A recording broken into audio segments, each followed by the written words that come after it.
एक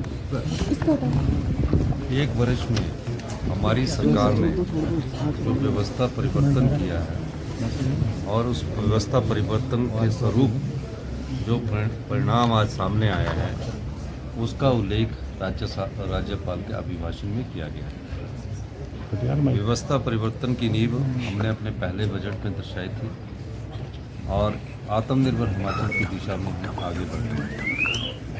निश्चित तौर पर मैं कह सकता हूं कि कठिन आर्थिक परिस्थितियों के बाद भी हमने जब आपदा आई लोगों को राहत पहुंचाई, भ्रष्टाचार पर लगाम लगाई, जिस सबॉर्डिनेट सिलेक्शन बोर्ड में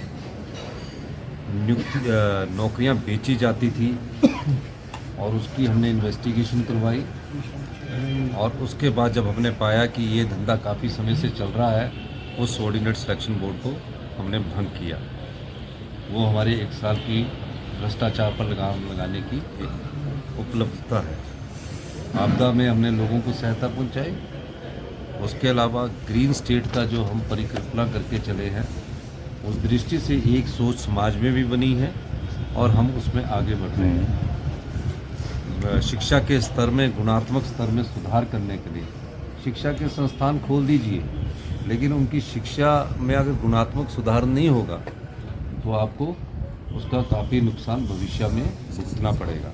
हमने इस चीज़ को पहचाना और शिक्षा के स्तर में गुणात्मक सुधार करने के लिए हमने नियमों में परिवर्तन किया, कानून में परिवर्तन किया और आज हम कह सकते हैं कि अगला जो एकेडमिक सेशन होगा उसमें पहली क्लास से इंग्लिश मीडियम शुरू किया जाएगा।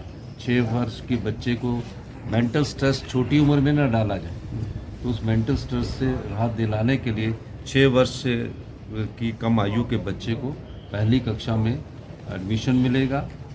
लोग तंग आते थे राजस्व में, अपना इंतकाल करवाना है, अपनी डिमार्केशन करवानी है, अपनी तकसीम करवानी है, अपनी दुरुस्ती करवानी है और हमने राजस्व लोक अदालतें लगाकर 95,000 के करीब इंतकाल के केसेस जो है उनको लोगों के रजिस्टर किया।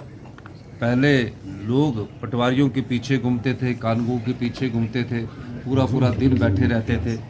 निश्चित तौर पर इसका लाभ आम लोगों को मिला। हमारी सरकार आम लोगों की सरकार है। लोगों की अंतिम आवाज़ को पहचान कर हम अपना बजट का प्रोविज़न करते हैं। जो अनाथ बच्चे थे, जो कभी ज़िंदगी में सोच नहीं सकते थे कि उनके लिए भी कोई सरकार ऐसी योजना लाएगी। योजना को तो हम लाए ही हैं, लेकिन हिंदुस्तान का पहला अनाथ बच्चों को जो शिक्षा देने का संबंध है, जब उसकी उम्र परिपक्व हो जाएगी 27 साल तक, सारा खर्चा उसका सरकार लाएगी। इस प्रकार की योजनाएं हमने समाज के हित में लाई है। ये हमारी 1 साल की उपलब्धता है। इसके अलावा जो विधवा नारी है, जिनके आवास नहीं है, उनके लिए भी हम एक योजना लेकर आए हैं। सर अभिषेक नामांकन कल होगा। आज शाम को हमारी विधायक दल की बैठक है 7 बजे और उनका कल सुबह उनका जो मुहूर्त निकला होगा उसके हिसाब से उनका नामांकन होगा और निश्चित तौर पर अभिषेक मनु सिंघवी जी हमारे एक वरिष्ठ सुप्रीम कोर्ट के अधिवक्ता है। पार्टी ने उन्हें उम्मीदवार बनाया। हम सब लोग उसका स्वागत करते हैं। Thank you.